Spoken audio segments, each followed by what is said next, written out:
अस्सलामुअलैकुम, मेरा नाम है नवीद अहमद और आप देख रहे हैं नवीद ऑनलाइन साइंस अकेडमी। इसके अंदर हमने आज एक्सरसाइज नंबर 2.2 का क्वेश्चन नंबर 2 स्टार्ट करना है। तो क्वेश्चन नंबर 1 जो हमने कंप्लीट कर लिया था, उससे पहले हमने रियल नंबर्स की प्रॉपर्टीज़ भी पढ़ी हैं, प्रॉपर्टीज़ ऑफ इक्वालिटी और प्रॉपर्टीज़ ऑफ इनइक्वालिटी। उसको पढ़ने के बाद हमने इसको स्टार्ट किया।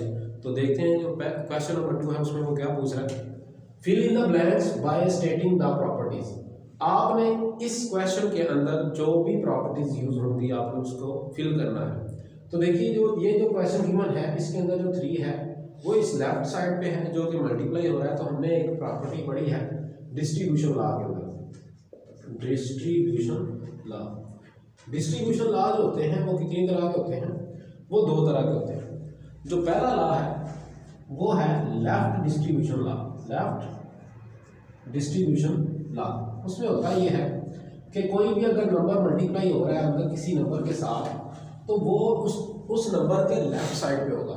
अब लेफ्ट से अंदर जो होगा वो ये डिस्ट्रीब्यूट होगा, यानी हर एक को अलग-अलग उसको तकसीम करेंगे। डिस्ट्रीब्यूट का मतलब होता है हर एक को तकसीम करना, यानी ए हम बी को भी दे देंगे, ए सी को भी दे देंगे। तो ये लेफ्ट साइड पे है इसलिए ये पहले ए बी बनेगा और फिर ए सी, ठीक है। इसको कहते हैं लेफ्ट डिस्ट्रीब्यूशन लॉ। लेकिन अगर हमारे पास सिचुएशन इस तरह की हो कि b प्लस सी को मल्टीप्लाई किया जाए इस साइड पे राइट की तरफ से, तो ये बनेगा राइट डिस्ट्रीब्यूशन लॉ। तो ये a जो है सबसे पहले b को मिलेगा और फिर a जो है वो c को मिलेगा, फिर ये सिचुएशन बन जाएगी। इसको हम कहते हैं राइट डिस्ट्रीब्यूशन लॉ।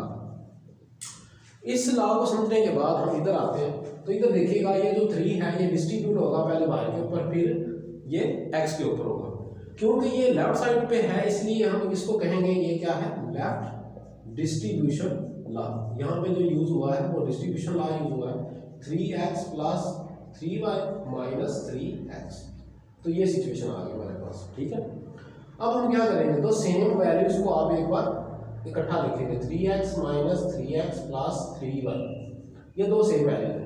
अब देखिएगा हमने एक प्रॉपर्टी पढ़ी है कि जब a प्लस किया जाए अपने ही इनवर्स के साथ तो वो इक्वल टू आइडेंटिटी होता है, 0 के बराबर होता है।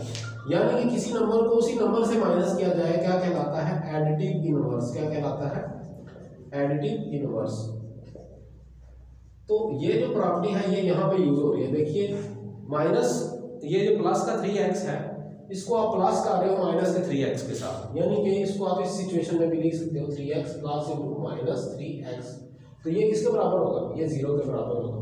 और ये प्लस 3y वैसे का वैसे ही आ गया। तो यहाँ पे जो प्रॉपर्टी यूज हुई है हम लिखेंगे एडिटिव इनवर्स।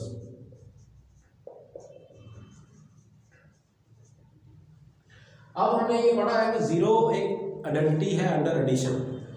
तो एक प्रॉपर्टी हमने ये पढ़ी थी कि किसी नंबर को किसी ऐसे नंबर के साथ प्लस किया जाए कि हमें जो है वो नंबर्स वही दोबारा मिल जाए, यानी ए का ए ही मिल जाए। तो हमने देखा था कि 0 जो है वो एक ऐसा नंबर है जिसको आप किसी भी नंबर के साथ ऐड करते हो तो वो नंबर सेम का सेम ही रहता है। इसको कहते हैं एडिटिव आइडेंटिटी। क्या कहते हैं, एडिटिव आइडेंटिटी।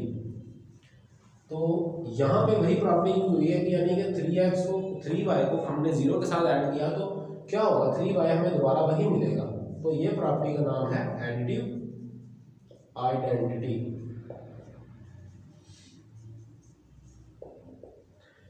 अब आप देखिए ये 3y हमारा आंसर है। तो आई होप आपको ये सारी प्रॉपर्टीज की समझ आ गई होगी। अब हम देखते हैं क्वेश्चन नंबर 3। क्वेश्चन नंबर 3 में पूछ रहा है कि आपने ये क्वेश्चन के अंदर ये बताना है कि इसमें कौन सी प्रॉपर्टी यूज हुई है। तो देखिए किसी नंबर को आप किसी ऐसे नंबर के साथ ऐड करते हो तो वो नंबर दोबारा मिल जाता है। तो ये कौन सी प्रॉपर्टी है, एडिटिव आइडेंटिटी। इसका तो हमें डायरेक्ट आंसर मिल गया। उसके बाद आप 2 क्वेश्चन नंबर 2 के ऊपर।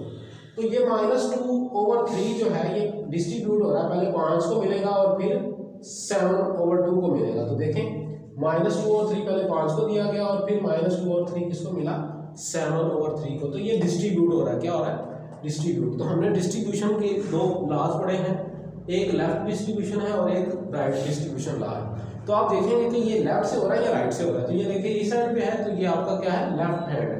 तो ये लेफ्ट डिस्ट्रीब्यूशन लॉ कहलाएगा, लेफ्ट डिस्ट्रीब्यूशन लॉ। और ये अंडर मल्टीप्लीकेशन है क्योंकि ये मल्टीप्लाई हो रहा है, अंडर मल्टीप्लीकेशन। उसके बाद आते हैं pi plus minus pi equal to 0। तो किसी ऐसे नंबर के साथ प्लस, उसी नंबर के साथ प्लस करें कि हमें 0 आ जाए। तो ये हमने लॉ पढ़ा था एडिटिव इनवर्स का, यानी a को उसी नंबर से आप माइनस करोगे तो आपको क्या मिलेगा 0। तो ये कहलाएगा एडिटिव इनवर्स। ठीक। और इसी तरह अगर हमारे पास √3 है into √3 is a real number, अगर ये रियल नंबर है तो हमने पढ़ा हुआ है, प्रॉपर्टी पढ़ी है कि अगर हम दो नंबर लेते हैं रियल नंबर में से तो उनका जो मल्टीप्लिकेशन होता है वो भी रियल नंबर में बिलोंग करता है। तो ये प्रॉपर्टी है closure property with respect to multiplication. तो आप क्या लिखोगे, closure property with respect to multiplication. ये ज़रब के लिहाज से क्या है, कोलोइयर प्रॉपर्टी है। यानी कि अगर हम √3 लेते हैं इंटू √3, ये दो नंबर है, ये दो नंबर जो है वो रियल नंबर से बिलोंग कर रहे हैं, तो इनका जो प्रोडक्ट होगा यानी √3 को √3 से मल्टीप्लाई करें तो आंसर क्या आता है 3, क्योंकि ये स्क्वायर होता है ना, तो स्क्वायर का जजर आपस में कैंसिल हो जाता है तो हमें मिलता है 3।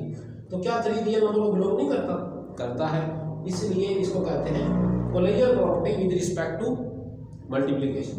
अब आते हैं इसके ऊपर -5/8। -5/8 को मल्टीप्लाई किया गया उसके उल्टे के साथ, यानी 8 पहले आ गया और बाद में 5 आ गया। तो हमने पढ़ा है कि अगर किसी भी नंबर को उसके उल्टे के साथ मल्टीप्लाई करें तो आंसर आता है 1। तो इस पर a × 1/a इक्वल टू 1, ये प्रॉपर्टी क्या कहलाती थी, इसको कहते थे मल्टीप्लिकेटिव इनवर्स। क्या कहते हैं, मल्टीप्लिकेटिव इनवर्स। आई होप आपको इस चैप्टर की समझ आ गई होगी। अगर आपको कोई क्वेश्चन में कोई परेशानी है या कोई क्वेश्चन सोल्व नहीं हो रहा तो आप मुझे कमेंट करें, मैं इंशाल्लाह आपको इसका आंसर दूंगा।